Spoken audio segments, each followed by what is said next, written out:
Yes. That is an important part to make sure your mic is on. That is. So, just so you know, Olu, that camera is the one that is currently live streaming us out. All right. Hello. Welcome, everybody, to our question and answer session for the 2022, what was supposed to be the 2020 Lewis Lecture Series with Reverend Olu Brown from Impact Church in Atlanta. Thank you for your lecture last night, for the word you brought yesterday morning, and for sharing in this time with us this morning. Thank you. It's been a pleasure. Yeah. And wonderful congregation. I've enjoyed being here in Rogers. Yeah, they are a phenomenal group of folks. So we'll dig right in because we do have a lengthy list of questions, longer than when we walked in the room. So right off the bat, one of the first questions that we have from last night was around the financial pieces with the protocol for separation. So with the preemptive formation of the global Methodist Church, is the multi-million-dollar payout to a new traditional denomination still part of the protocol? And if so, why?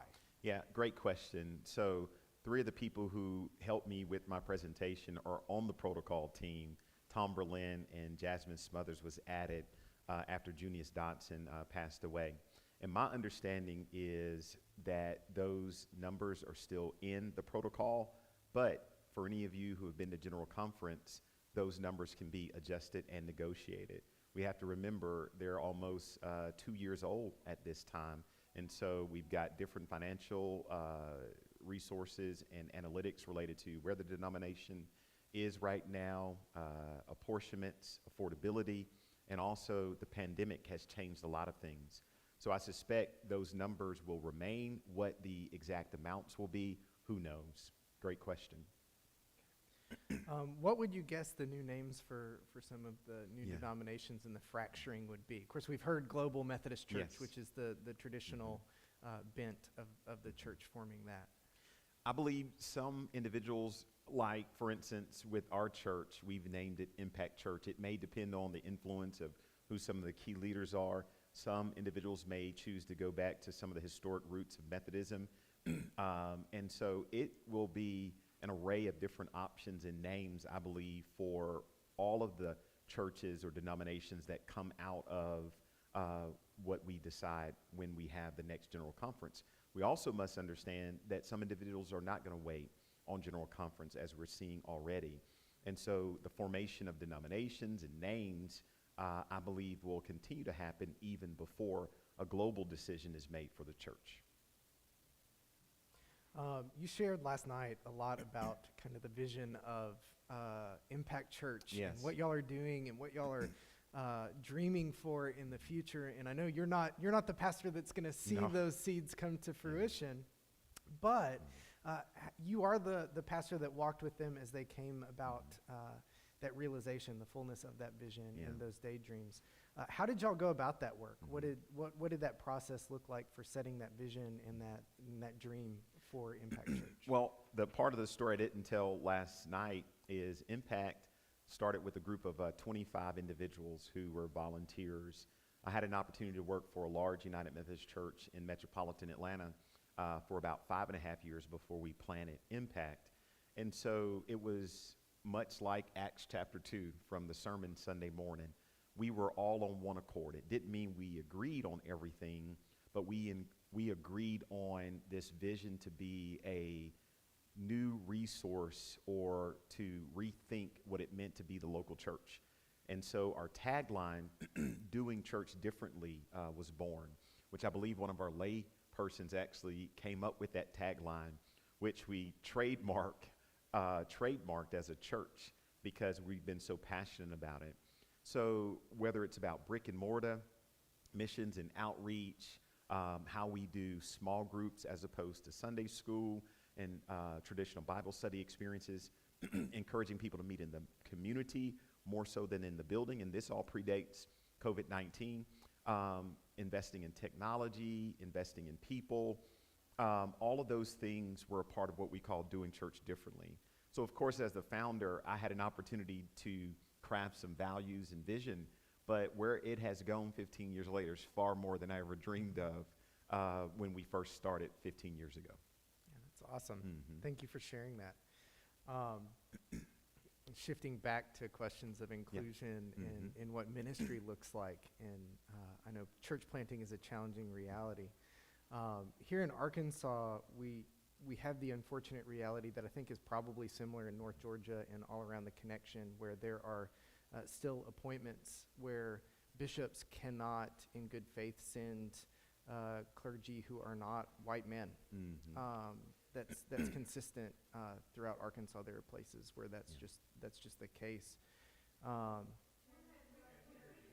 Okay. Yes, ma'am. So, I'll speak up a little bit more too. Here in Arkansas, we have the reality where there are a lot of different churches where clergy women or essentially clergy that are not white men are not appointed because churches would not either receive them, or serving in those contexts would provide harmful for the well-being of those clergy. And so our bishop and our cabinet already work around that reality. So how can we shift that culture of exclusion into one of inclusion and welcoming, but also with those exceptions already being made in the appointment process? Why do you think we can't take the same care in placement of LGBTQ persons that have a call to ministry? Very much so. So a couple of things related to cabinets and bishops not placing certain individuals in certain congregations is historic in our denomination. And it goes back to what I said last night. We have not been kind to everyone. There are some things that make the news, and there are a lot of hurtful and harmful things that you'll never read about, but are in the life experiences of a lot of lay and a lot of clergy. And if you ever took them to lunch or dinner, you would see tears falling from their eyes of the hurt that they experience, not outside of the church, but the hurt that they experience within local churches. And so some of what happens, as James referred to, as bishops and cabinets do what they call inventory and look at all of the clergy they have to appoint. North Georgia is the largest annual conference in in the United States of America as it relates to size. And so our bishop has about 800 churches and about 800 pastors, so I'm one of about 800. Now, there are other annual conferences with more, but we're the largest in size. So imagine being a bishop in a cabinet looking at an inventory of 600 to 700 or 800 people. And unfortunately, as they are making certain appointments, there are churches that literally can say directly or indirectly, we will not receive this type of individual. And it happens to women, it happens to people of color, it happens in a lot of different circumstances. Now, I have never been a bishop, and I've never been a district superintendent, and I'm not saying it is easy. I'm sure it is very, very difficult.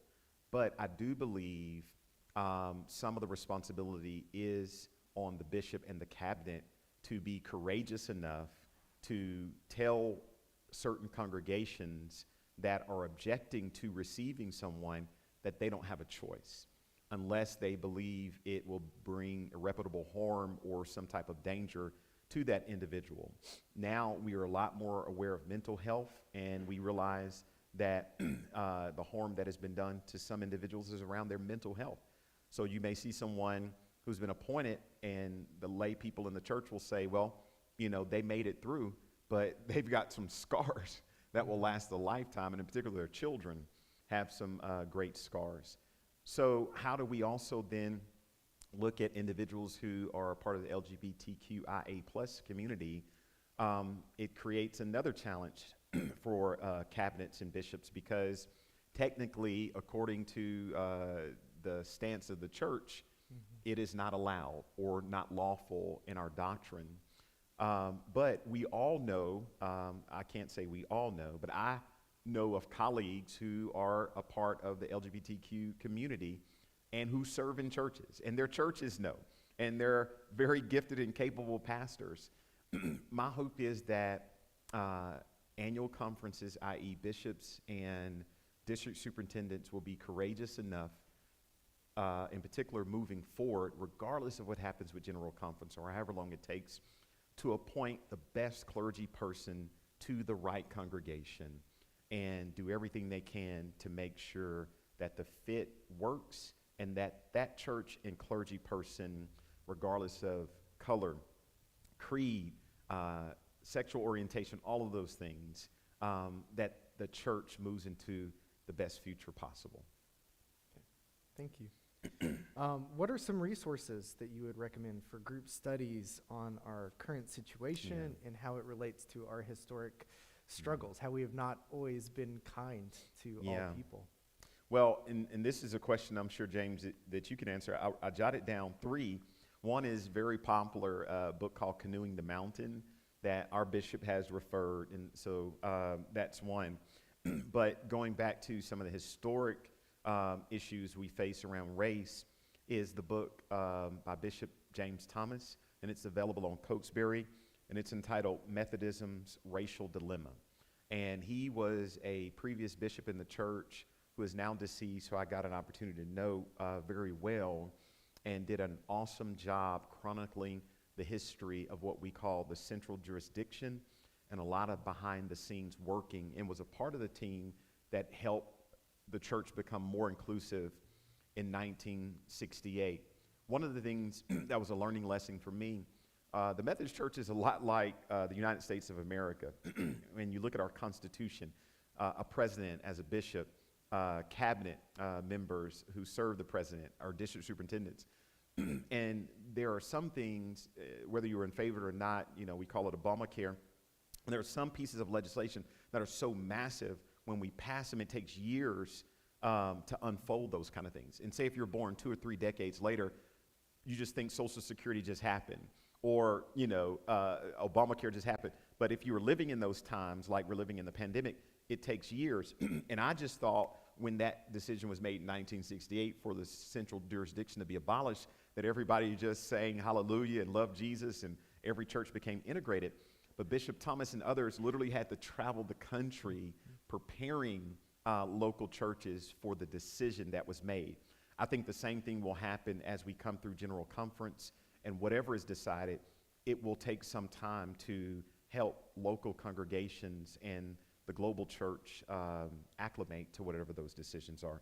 But those are 2 of the resources. The third resource is, don't laugh, is the book of Acts, the Bible. I've been reading, so my goal is to read through the Bible every year. And so I typically do it through a 1-year or a 2-year Bible. So I had a 2-year Bible, and it took me 3 years to get through it the last time. But I'm on a 1-year Bible, and so I'm in Genesis again. If you want to read about dysfunction in a family system, read the book of Genesis. Oh my God. From Abraham being a liar and Isaac being a liar. And it just keeps on with Jacob and Esau. Some of the greatest dysfunction, it's like a soap opera in the book of Genesis. And it's also true in the book of Acts. It's why we have all of these early apostles who went on in their different arenas. And Paul clearly talks about a disagreement that he had with one of his fellow colleagues in the ministry.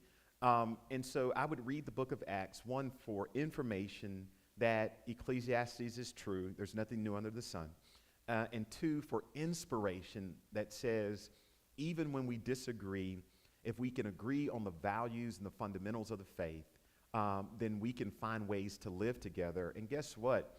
There are so many people who don't know anything about Jesus Christ, who would connect with each of us in this room because we can reach them differently, that there's no reason to fuss and fight over the things that we don't agree on, when there are so many people who need the love of Jesus Christ, and we're uniquely gifted to reach them in our own way. What are some that you would have? I know you're very well read and connected to all of those things. I mean, I actually, Bishop Thomas's book is on my bookshelf if any of y'all want to borrow it. Yeah. It is a phenomenal read and a great resource. I really found meaningful, especially as it relates to wrestling with questions of race and historic Christianity in general. Jonathan Wilson Hartgrove wrote a book called Reconstructing the Gospel, and it's about reconstructing the gospel from American slaveholding religion. So it takes a hard look at how American Christianity was deeply shaped by the way it was misused to justify slavery in the American context.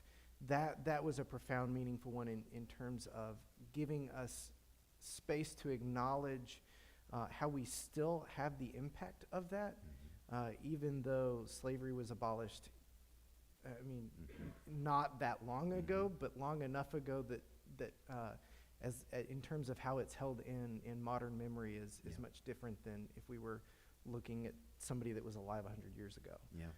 So that's another resource that I think, if we're reflecting on our past struggles as a people of faith and how our faith has been weaponized and caused harm. Yeah. That's a helpful resource. Well, and this isn't a question that was asked, but a response to reconstructing the gospel and how we see our faith. One of the things that I've come to grips with as it relates to inclusion connected to human sexuality, I don't see it as a theological concern. I see it as a justice concern. Much of what I said last night, you can build a church, pay for it, and then don't have a right to have full inclusion in that church. For me, that's an issue of justice, not theology. Now, part of what is happening in my own racial group with a lot of clergy who are African American, who may take a more conservative viewpoint, is I help them, or try to help them, understand essentially not if, being in a same-sex union is right or wrong. Even if you disagree with it, and if you oppose people of full rights and inclusion, you are actually an oppressed oppressor. You're using the same tools that have historically been used against us. The same scriptures that slaveholders use, we now use scripture in the same way to oppress other individuals because of their sexuality. And I'm not always sure if a lot of people who are historically oppressed within the United States of America get that, because religion is so powerful, the way a lot of different people were educated through religion. And so where we are now really makes us face the core of who we are. And so the way I approach it is not based on theology, but based on justice. You may disagree with it theologically, but as it relates to justice and freedom for all people, are we willing to give freedom and justice to all of humanity, even when we don't agree with a particular decision or lifestyle? Awesome. With that in mind, how can a church that is not of one mind begin the work of reconciliation and healing, even as the denominational body or individuals in the church who may disagree tend to devalue in that work people that we seek to love and welcome? Well, I believe it's exactly what you're doing here at First Church, is creating space and avenues for people to have consistent and ongoing conversation. It's true for any relationship in your life. It can be a romantic relationship, a parent-child relationship, grandkid, anything. Whenever conversation ceases, then the relationship is in trouble. As long as we can keep the line of communication open, then there is always more to be connected to, or that connects us, than that which disconnects us. So that's the first thing as we are seeking to reconcile, is keep conversation open, keep Jesus at the center of it, because Jesus had 12 disciples who didn't agree, and one of them, helped lead to the crucifixion, and, we know the story of Judas, but Jesus still sat at the table with them. And so if Jesus can sit at the table with people who disagreed with him, and of course Judas was there, and all those who had other personality types, then how do we keep Jesus at the center? And the third is, and this is personal, so another great theologian of mine is Henry Nouwen, and love everything that Henry Nouwen has written. But one of the books I love by him the most is The Wounded Healer. The Wounded Healer. I recommend that. And none of his stuff is long. I mean, it's all great stuff, very deep, but, well, not very deep, but it's very applicable. And his thesis in The Wounded Healer is, through our own wounds, we then in turn are able to minister and be in ministry to the world. Sometimes when people are adamantly against something, for me, it's a sign that they haven't dealt with their own stuff. And if we would ever look to the inside of our own trials and issues and shortcomings and successes and all those things and really deal with ourselves, then how we deal with the world externally will look a lot different. And I believe as Christians, we should do that more than anybody. Yeah, that feels very reminiscent of Jesus talking about the log in our own eye versus the splinter in our neighbor's eye. Very much so. Yeah. I'm curious about this because this is one piece that actively, personally frustrates me as a clergy person. And we may need to unpack what we mean when we say chargeable offenses. Yes. But why do you think that the church seems so selective on the application of chargeable offenses, the removal of clergy credentials, varied in annual conferences? Yeah. So in certain annual conferences, they're very quick to revoke clergy credentials and rights if you preside over a same-sex union, which is in our book of discipline as a chargeable offense. But they'll also willfully ignore rebaptisms, affairs, sexual misconduct, so long as it's heterosexual, relationships or behavior that undermines the ministry of other pastors. Racial or sexual harassment, racial or sexual discrimination. There's lots of things that tend to go unpunished on the same level that the church has seemed to fixate on performing same-sex unions. Great question. And I'll give a response to that, but please just know this is from Olu's perspective only. I believe it has to do with several things. The culture of the conference, the DS that you have, and ultimately the bishop. Some of the other things that you mentioned, there are some annual conferences or bishops who will go very hard-nosed on a lot of different things, and then there are some, I suspect, who may not. But of course, as it relates to same-sex unions, that is something that is very present in the forefront, and I believe is just so high on the radar that in some spaces, if something isn't done, the leadership may be concerned about the repercussion for them. And they may be okay with it, but publicly and legally, according to our discipline, feel that they have to go through the process and put the full force of their authority to the situation. And it's very unfortunate because, like you said, there are some things that may be overlooked or that are handled differently, and then there are other things that we see, wow, why was this person punished in this way, and grace wasn't given or didn't seem to be given. So here's the thing about that. We now know from certain wars, certain forms, well, I'll say every form of discrimination, that we were on the wrong side of history. And some of us are still living, and we were on the wrong side of history, and we now, every time I pass a graveyard, I think about people who literally died believing that I was less than. I mean, they went to their grave. They were some of the best deacons. They were some of the best trustees. They were some of the best politicians. They were some of the best school teachers. They were some of the best doctors, nurses, custodians in their community. But they literally took their last breath on their way to heaven, and if they see me in heaven, would have probably chosen to go to hell because I was wrong. And I believe where we are on human sexuality is going to be one of those things. We're on the wrong side of history. And some of us will get that footnote in heaven, and some of us will still be around.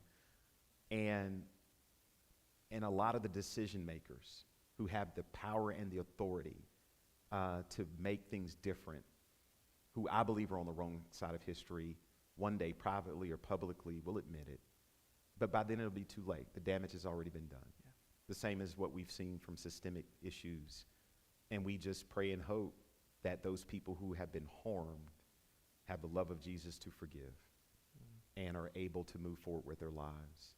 And that one day we truly become the church of Jesus Christ, which is open and available to all people, regardless. So you mentioned at the beginning of your answer that part of why that gets pursued so much may be the high profile nature of the conversation about human sexuality. But different people throughout the last 10 years have talked about there's more underlying issues more than just a conversation about human sexuality. Could you unpack some of what those potentially bigger underlying disagreements are at the heart of part of this conversation about separation and what we're facing with General Conference that goes beyond just questions of human sexuality, but just questions of Christian unity and connection that we share? Yeah, and these are some of the things that I've heard, from different groups and people. It's about power. It's about resources. It's about money and all of those kind of things, which can be masked around certain concerns, or I typically don't use the word issue because if I'm a part of the LGBT community, I don't want you to think of me as an issue, Right. or as a black person. I'm not an issue. I'm a person. But around the different conversations we're having, and so I do believe there are some underlying motivators or motivations, and those are just some of them that I've heard. I wish I could share more. Maybe if there's a direct question around a particular example, I can give some commentary to it. But historically, what I've heard is it's around power, it's around resources, it's around money. I remember I had an opportunity to hear James Cone talk before he passed away when I was in seminary. And essentially, and I'm paraphrasing what he said, people don't give up power willingly. And we've seen that. No one just says, oh, here's my power, take it. Which is why wars happen, and mediation and legislation and all of those kind of things. And so there are groups in the United Methodist Church who have a great bit of power. And to become more inclusive means that you have to be willing to give up some of that power and that authority. And sadly, we don't always do that willingly. I believe the quote from him is, the gospel of liberation is joy for the oppressed and terrible for the oppressor. Yes. Yes. Which is just a delightful quote, and a hard one to sit with, to acknowledge that and to know that challenging and giving that up. How will individual churches decide what path to take in this future of Methodism, of the Wesleyan Church? And I believe, when I talked about legislation rollout, I believe that's going to be one of the hardest part of the rollouts. There are going to be experts who are going to be dispatched all around the world to help local churches understand what has been decided and where they can think through where they fit best. And so, once again, if the protocol passes, what it looks like is to be determined, and how that's hammered out. Of course, if you read the protocol legislation now or proposal now, there are the different recommendations of how a local church can make a decision to remain or move on. But I think it's even more granular than that. There are going to be pastors who are going to be on one side and the church is on another side. And so how do you make those decisions? So I believe it's going to be a long work in progress, which is going to give people options that they believe are best for them. But I think in the meantime, doing exactly what you're doing, having these pre-conversations, because there are some churches that aren't having these types of conversations, or if they are, they may not be as inclusive. And so the work that you're doing is what I would wish and hope every United Methodist Church would be doing around the world, is doing that inside work to say, who are we? Why do we exist? And where do we think we need to move down the road as the denomination is making certain decisions? But at the end of the day, it is to be determined what the specific protocol decisions will be that will allow any local church to decide which direction it wants to go.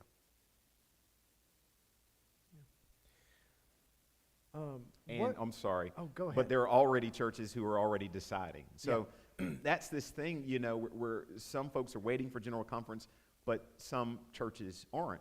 And so already annual conferences are handling what they call disaffiliation. And they're working through those processes as we speak with congregations that are no longer choosing to be United Methodists. I know I read an article out of News, I think it was last week, that Bishop Farr had sent out a letter to the Missouri Annual Conference, and it was unpacking how many churches were making that decision, and they did not realize the financial implications of what it meant to disaffiliate. Yeah. So, and he actually wrote that article in response to they had several different attorneys in their annual conference that had been rushing to individual churches, telling them they had to make the decision now. It was urgent, and really kind of adding to a sense of urgency to make that decision. And it came with surprising amount of cost to the process. Yeah, it can be costly. Yeah. What are some of your thoughts on the politicalization of evangelism and of Christianity? Yeah. And I know one of those questions came from, and I want to make sure I had the question right. Was it the politicization of evangelical or evangelism in general? Okay. Mm-hmm. Well, and this is what I've heard and believe as it relates to evangelical. We've allowed certain groups, in particular political groups, to kind of take over ownership of that. But technically, we should all be evangelical in our practice and fervency of reaching people for Jesus Christ. But I think as we think of it being politicized, it has taken on a certain tone and tenure, which can be more conservative, which can be more exclusive. My hope is the Church of Jesus Christ would take ownership of the word, redefine it, as I said yesterday morning, reimagine it for the world, and what does it mean for all of us to be evangelicals and in our faith, in our outlook, and how we see ourselves, because it's really the mission of our church to make disciples. And for me, that's what being evangelical is all about, that you practice evangelism, that you want to reach the world for Jesus Christ, and that you don't politicize it, although it has been, but it is a lifestyle that you lead and live. But we have to take ownership of the word and reimagine it and redefine it so that the world can see it in a more broader sense and term. Thank you for that. So I have run out of the actual questions that I have in front of me, but I have one for you. What are 2 or 3 of your favorite books that you have read? Oh, man. I know that's a real deep, hard-hitting question right now. Yeah. Well, I can't say favorite, but I'll say some that are more current. I'm reading the memoir of Will Smith, and entitled Will. So Will, for those of you who may not know, but started out as a rapper, went on to be this movie sitcom superstar, and is one of those rare folks in Hollywood who can literally be a single person in a movie. It's just one character. And I think when actors and actresses do that, that just puts them on a whole nother level. So that's one current book that I'm reading. I read a lot of business and things of that sort. One book I recommend to everyone is by Greg McKeown, and it's called Essentialism. I actually did a 2-week or 3-week sermon series on it. And so Greg McKeown's thesis is we all have 24 hours in a day, but how do we focus on the essential few things that only we can do and delegate all of the other things to other people? And so I teach that a lot in church health and church growth, because sometimes what prevents a church from growing isn't that they're not doing the right thing, they're doing too many of the right things. And how do they focus on the essential few? There is this, he's deceased now, but therapist, leadership guru, and I grew up watching him on public broadcasts, but Dr. Wayne Dyer. And And so I went back, I think it may have been his first book, but it was published in 1976, and it's entitled Your Erroneous Zones. And so erroneous zones are these thoughts and behaviors. It can be guilt, fear, worry that get in the way of us living our fullest lives to the fullest potential. And I've talked about how I've been in Atlanta for 21 years, and I've had 2 therapists over those 21 years, each for about a decade. And so the current therapist I'm with now, we talk a lot about being yourself. And so he had referred this book to me some years ago, but for some reason, in recent times, he talked about it again because a lot of our conversation in therapy is around being yourself. Just be yourself. And so after I got through with the session, I reached out to Emma, who supports me, and I asked her to order the book. And so I was out of town, and I came back in, and the book was on my desk. And you can tell it had been around for a minute or two. The back had thrift store name. And I opened the book, and Dr. Dyer had signed it. And it was signed to someone who he had been on the airplane with. And he said, you know, it's pretty cool, the people you meet in the air. And then he said, just be you. And that was exactly what my therapist and I had talked about. And I was born in August 1977. He signed the book June 28, 1977. So just a month or so before I was born. But for me, and I know you didn't ask all of this, I preached on this too, of how God can use anything from any time, any era, and transfer it to the very moment that you need it. This book that's more than 40 years old, in a therapy session with my therapist, and for Dr. Dyer to have signed it and given the same phrase that my therapist gave to me. I was like, okay, God, I get it now. So those are 3 recent ones that I'm working on and working through. I wish I could give you a bunch more religious books, you know, and I've read those throughout my life and still do. But here lately, a lot more along the lines of leadership and business and inspiration, those types of works. Awesome. Thank you so much. Thank you. Does anyone in the room have an additional question? Thank you, Charlie. There's another one there. Oh, there's another one. My goodness. Okay, here we go. Is there any chance the church would consider a policy similar to Bill Clinton's Don't Ask, Don't Tell policy, or a local option with regard to gay marriage and or gay clergy? Yeah. Well, great question being here in Arkansas with Bill Clinton coming out of here. I was telling some folks I want to see Hope, Arkansas one day. I've never been there. I think technically we do have Don't Ask, Don't Tell. And that has been the unspoken law of the land, where there are bishops and there are the S's who clearly know they're clergy. And clergy and lay people, we all know. And so I think we are already living into that.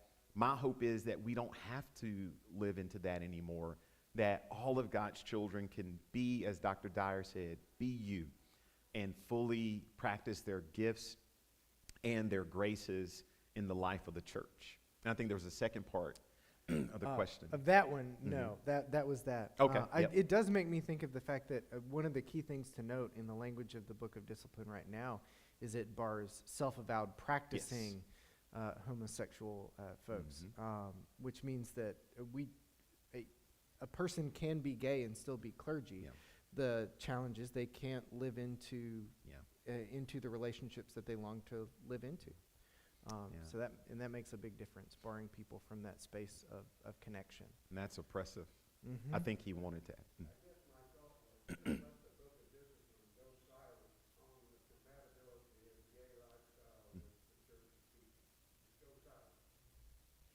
Yeah, I would have to look and see in more detail, and there are other people who are Book of Discipline scholars. So my quick answer to that is I'm not sure. But as it relates to culturally living into practice of Don't Ask, Don't Tell, I think that is current and happens. Yep. This goes back to a different portion of the lecture from last night, and as you were sharing about impact Yes. and about the work that y'all are doing and the reality of your context. So you mentioned telling corporations that it's not acceptable to have their distribution center in your community without providing a retail space for the community to access their food. What steps have you been able to enact to hold those corporations accountable to that? Well, and somebody asked me last night, they said, it wasn't Walmart, was it? No, it's not Walmart. This is a grocery chain that has organic health and those types of things. So, and this will hopefully likely happen in the next leadership, but in our community, because we're logistically next to the busiest airport in the world, it just makes great sense to warehouse a lot of those types of spaces. So part of the answer to that is this workforce readiness that we're focusing on. We had a great opportunity to partner with a construction readiness program that would use our campus to come and train individuals in the different trades, from electrical to plumbing to construction in general. And then at the end, at graduation, they would then in turn be employed by some of the companies that are doing a lot of the infrastructure work, in particular for the airport. And so one of the ideas related to these types of food chains that may have distribution is, one, to partner as it relates to being a food resource for the community. That's a food desert, and what does that look like to offer, even if you can't put a retail store, but to, from a farmer's market type setup, to offer your resources to kids in the community. And then the longer term move would be around engaging their corporate structure to actually put their retail in certain communities. And it's not a new issue, it's something that's long term. And it's quite unfortunate, because what we've discovered is money. And sometimes when these corporations do decide to come into certain communities, they don't always give their best product. They'll do a test product. And what we're arguing and saying is that we deserve the very best, like any other community, in particular our children. So that's a short-term gain and a more long-term gain that involves lobbying not only the corporation, but also, you know, we talk about national elections. A lot of people don't realize how powerful local elected officials are. Oh my God. And do they understand that we desire this as a church and as a community? Thank you for that. Neither. Oh, got more.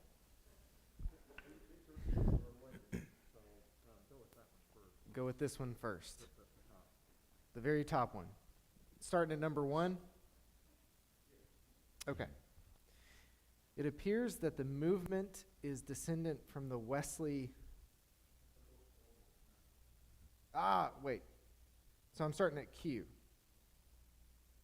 Hang on. I've seen some of the Global Methodist Church's platform, and they are on the far right of your chart last night. It appears that movement is descendant from the Wesley Confessing movement, which has been organizing for many years, and as I understand it, was prepared to secede from the UMC had the 2019 vote not gone to the traditionalists. And some have speculated that secession may occur prior to a general conference anyway. Do you feel that there is any merit to that speculation? If so, how do you think that process would unfold in the conferences in Africa and in the Southern conferences in the U.S.? Yeah, and this is my understanding, fact check it, but I believe the Global Methodist Church is not just one group that helped form it, but several entities that believe along their theological stance. I do believe, like the Global Methodist Church and other groups, all of these formations were happening well before General Conference that was supposed to happen in 2020, or the special call General Conference in 2019. I do understand that they are ready to move forward. And what that means, I can't say all of those details. Now, whether they will wait until the next General Conference and see how things happen or make a preemptive decision, we don't know.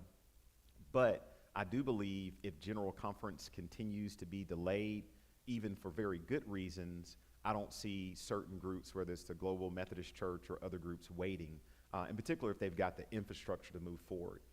And once again, I'm not an expert on this. A Jasmine or a Tom Berlin could really give a better detailed answer, but as it relates to churches and annual conferences or central jurisdictions beyond the United States, I suspect whatever the polity is to allow them to enfold into these new denominations would be the process that they would take.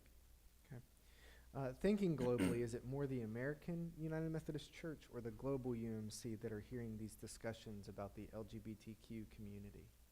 I think they couldn't hear it. Oh, you can hear it okay? You could. Oh, yeah. Mm-hmm. If you Okay. Thinking globally, is it more the American United Methodist Church or the global United Methodist Church that are hearing these discussions about the LGBTQ community? I believe it's around the world. And this is one of the things that I had to learn. There are parts of the world where being a part of the LGBTQIA plus community is illegal. And your life is literally at stake. And so it's not only about us being U.S.-centric and saying, okay, I may not agree with you, but you're still going to be able to exist, and people may look or say certain things, but you're still going to live, versus some other parts of the world where, you know, that may not be the case. And because of that, we're having global discussions, but based on where we are in the world and our culture, we're having to be very patient and understand where other people are coming from. And I think that's why it's so hard, in particular in the U.S. for some people, when they say, why can't we just do this? Or why don't we, you know, because it's a global society. And although you believe and function this way in your neck of the woods, someone else in another part of the world, it's a totally different circumstance and a totally different story. So in those cases, it's not only just about theology, it's my life. I could lose my life, or my life could be drastically changed. What do you think will happen in the next General Conference? Do you think a decision will be made, or will this continue to drag on? Well, my hope is, and also understand that even these groups that are on different sides of the spectrum, some of them are supporting the protocol, which is why I said last night, the protocol kind of embraces a good bit of all the viewpoints and the thoughts. But I also believe the protocol gives an opportunity to move on and to exit if that's what you choose, or to remain if that's what you choose.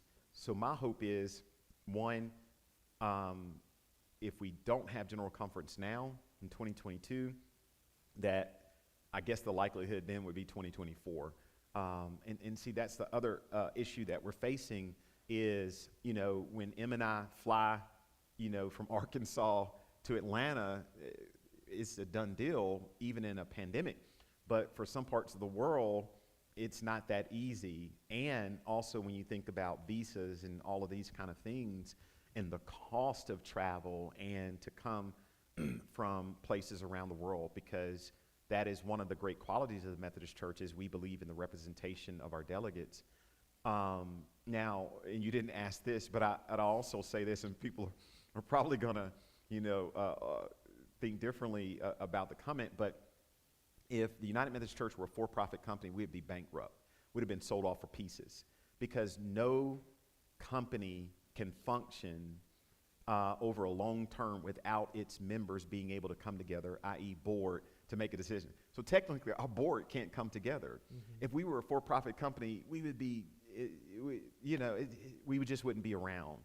And so I think once General Conference happens, there has to be some very forward-thinking people in our church who think about this happening again and come up with a solution, so if, God forbid, this ever happens or something like this happens again, we can continue to function. Right now, we can't make the decisions that we need to make for the church. So kind of long answers to that, but hopefully I answered as much of it as possible. Yeah, thank you for that. Mm-hmm.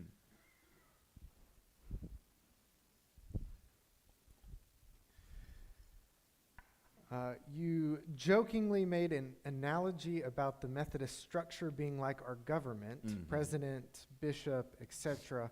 Often citizens feel pretty unheard in that politicians don't listen to them. Does the bishop or DS really listen to individuals and want lay feedback, or do they only listen to organized clergy? How do we best communicate with the bishop and DS? Yeah, that's a great question. It's like any other situation, and I hate to keep using politics in the church, but there are some politicians who, when they leave D.C., for those who are on the national level, and they come back to their district, they're there. And then there are some who you never see. So it all depends on the bishop, and it all depends on the DS. I've often said, I don't know how some of our bishops have time to be over their annual conferences, because being on boards of a hospital, boards of an academic institution, traveling the world, how in the world do they have time to oversee an annual conference? And then when you look at a DS, I think our district is about 50 plus churches. What you're seeing happening across the United States is some annual conferences are joining up, or not joining up, but one bishop is now over 2 annual conferences. Some annual conferences are losing districts. I think we went from 12 districts to around 8 or 9. You got to understand what the writing on the wall is. That means we're in decline, y'all. And so if you were struggling to be in touch with all of those places and people before you had more resources, now you're doing it with less resources. So the quick answer is, I think it depends on the bishop, their personality, their leadership style, because there are some clergy who may not feel heard by their bishop or their district superintendent, the same as some lay do. What I would encourage you to do as it relates to talk to your bishop or district superintendent is make yourself visible at these public domain meetings. Of course, annual conferences. In between the session, walk up to the bishop and shake his or her hand and say, hello, my name is Olu. It's a pleasure, to meet you. And this is the church that I'm a part of. When the bishop and some will do these regional meetings and go to each district, we just had one at our church for our lay delegates to annual conference. The bishop was there, a very great atmosphere to get to know her. And then the same happens with our DSs. Connect with them on social media, connect with them via email, connect with them even a call or a text. Our bishop has been very open about people reaching out to her, although everyone who reaches out isn't always kind, and she manages through that. But it really depends on that bishop or that district superintendent and their leadership style, and also their personality style. Great question. Mm-hmm. And I can provide contact, especially for our district superintendent and our bishop. I can provide that contact for you as well. Practically speaking, on a local, personal level, I find persons leaning on proof, in quotes, that the Bible teaches unequivocally that homosexuality is a sin. How do you helpfully respond to people making that assertion? We did a series some years ago called Spirituality and Sexuality, and we had more people upset, not because of how we talked about sexuality from the Bible, but they were more upset that I said the Bible didn't just fall from heaven as an as-is document. Oh my God, they were really upset about that. The sexuality thing was secondary. You mean the Bible wasn't always, Genesis and ended with Revelation? People are just, blown away when they realize there are more than 4 Gospels, and that Matthew really wasn't the first Gospel that was written. It was Mark, and other sources were used for, Matthew, Luke, and John, and all of these kind of things. And then they'll take the end of Revelation where it says, don't add or take away anything, and they'll apply that to the whole Bible. So part of the work of the church, from clergy to lay, is to help people to understand that as wonderful and blessed and ordained as the Bible is, there are parts of it that spoke to a very specific group in a very specific time in a very specific era. And I love what we call the Wesleyan Quadrilateral, using our reason, using culture and wisdom and all of these kind of things when we bring it to the Bible, because some of you are going to leave here today and go to Starbucks, and the Bible doesn't say anything about Starbucks. But the Bible does say something about one thing, and people will take it and drive it through. But you use reason in your life. And so that's how I teach and try my best to help people. The Catholic Church is a great example of this, although Protestant denominations did this as well. One of the greatest forms of evangelism that I think churches have historically done is to start schools. Even if you're not in that affiliated religion or denomination, if I've gone to Catholic school all of my life, if I went to this denomination school all of my life, you have literally been indoctrinated with their theology, whether you knew it or not. And I think to start academic institutions was one of the smartest evangelistic tools Christian bodies have ever done. And there are some people, because of the way they were raised, in the communities that they were raised in the churches that they were raised in, the academic institutions they were raised in, will likely go to heaven with certain beliefs because it is just so ingrained. And it doesn't matter what you say or how you can, as we say, show them the science of the Bible, because that teacher in the 3rd grade impressed this upon them, that now at 95 years old, it's, still impressed upon them. Yeah. Which hopefully, is okay. I think we're all going to be surprised when we get to heaven who's there. Like, oh my God, you're here. Yes, sir.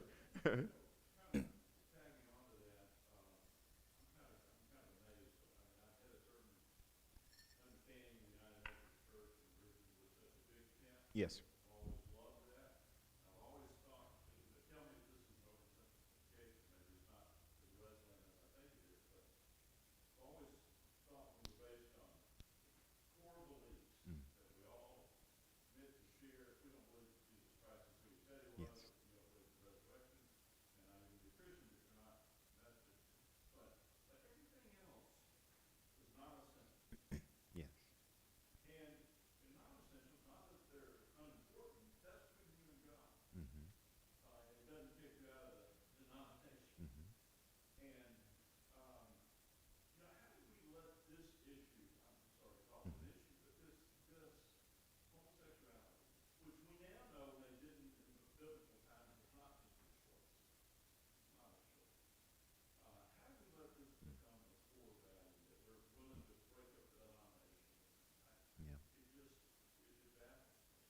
Well, I'd love to hear your thoughts on it, buddy. I know.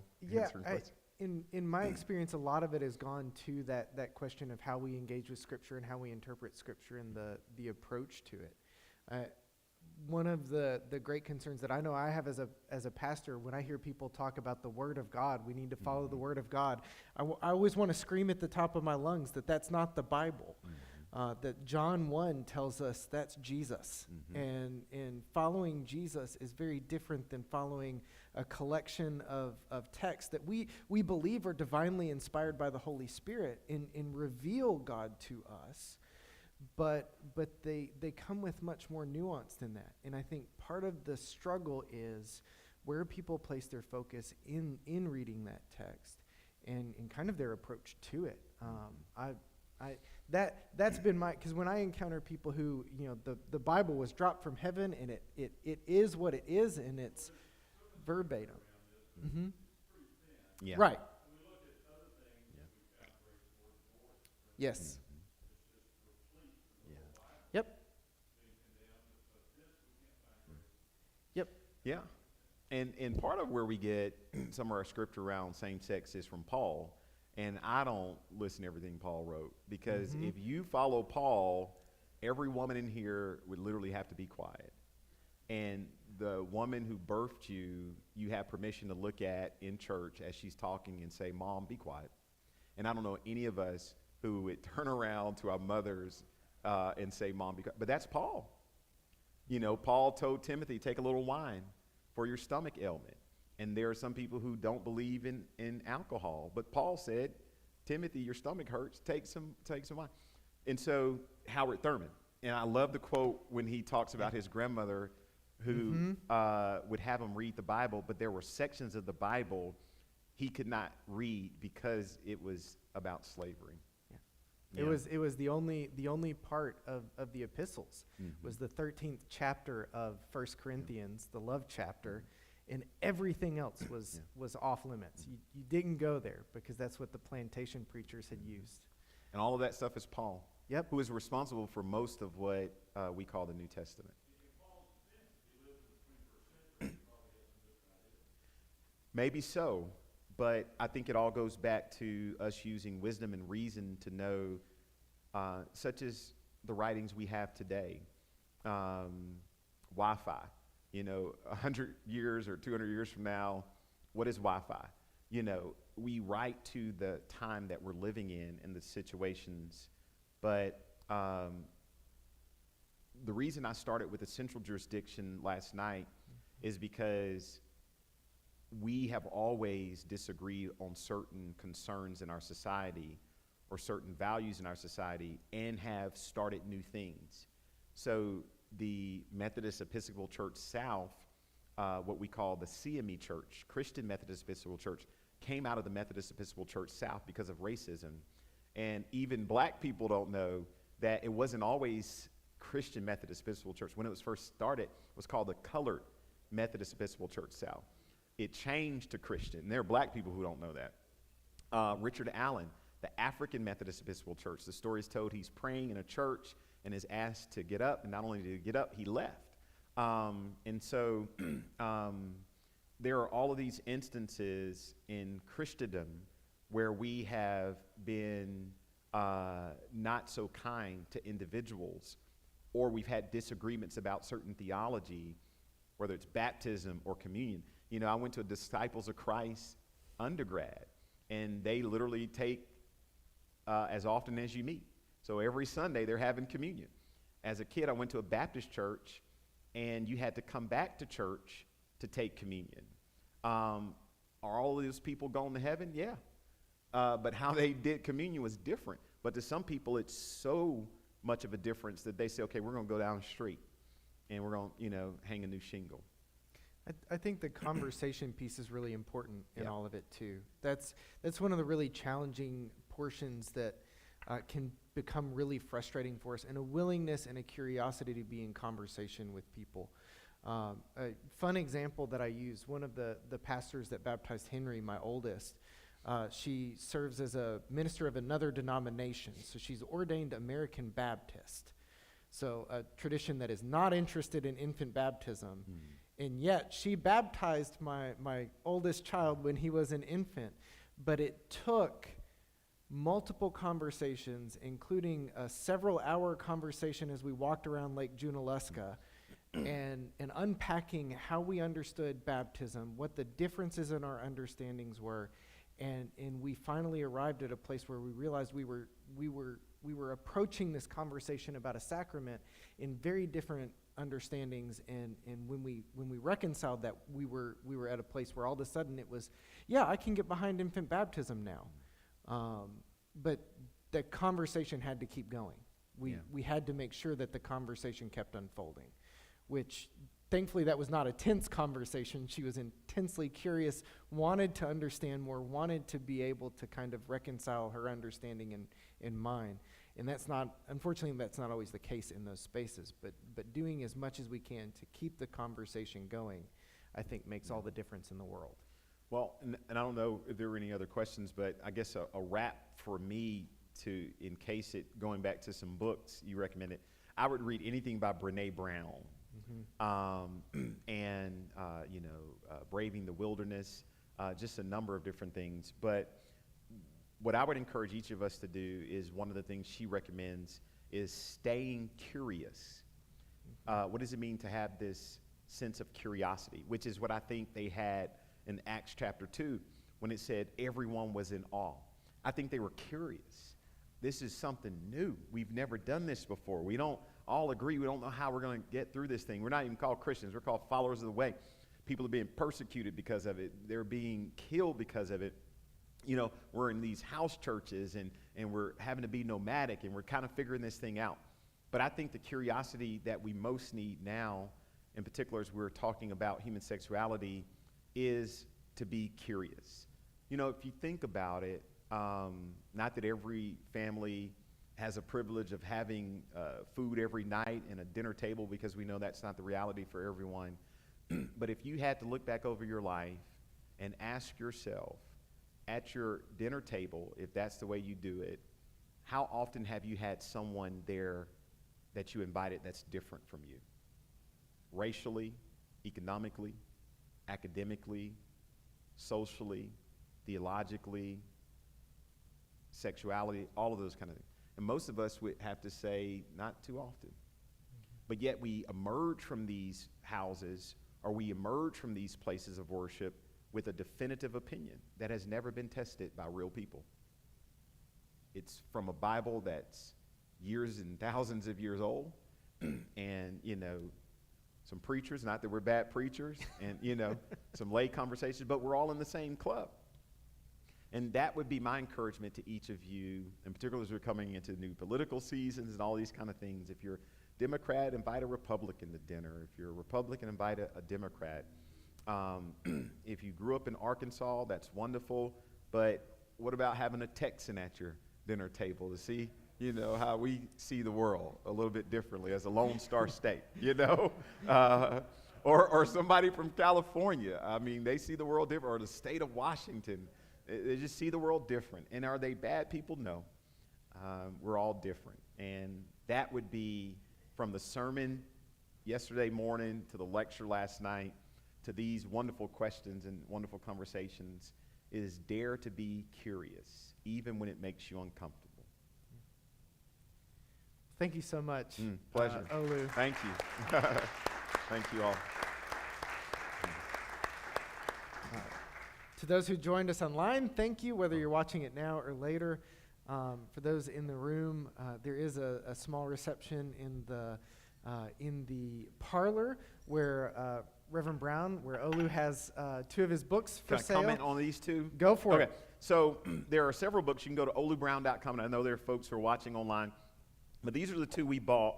One of our leaders, and you've probably heard of her, her name is Kay Catan, who is out of the Missouri Annual Conference, has done a lot of work relating to helping churches, and she put together a program called The Greatest Expedition, which is around church health and church vitality. I'm one of about 20 authors who wrote a book for this resource. So you can Google The Greatest Expedition. There are books on prayer. There are books on preaching, just a number of things, and they're for lay and clergy people. And this book is entitled A New Kind of Venture Leader, which isn't only for clergy, but it's also for lay people. And it talks about things from praying, planning, teaching, evangelism. And so we bought some copies of that. This book is a new book as well, and it came out this year just in time for Lent. And it is Our Lenten Prayer, Reflections and Observations from the Lord's Prayer. So we take the Lord's Prayer from the Gospel of Matthew, and we talk about what it means to be a hypocrite. We talk about what it means to have daily bread. We talk about what does it mean to see God not from a particular pronoun, he or she, but what does it mean for God to be God and this inclusive God? We talk about forgiveness, God's will being done, and when you read the doxology, or when we say the doxology at the end of the Lord's Prayer, that's not original to the Scripture.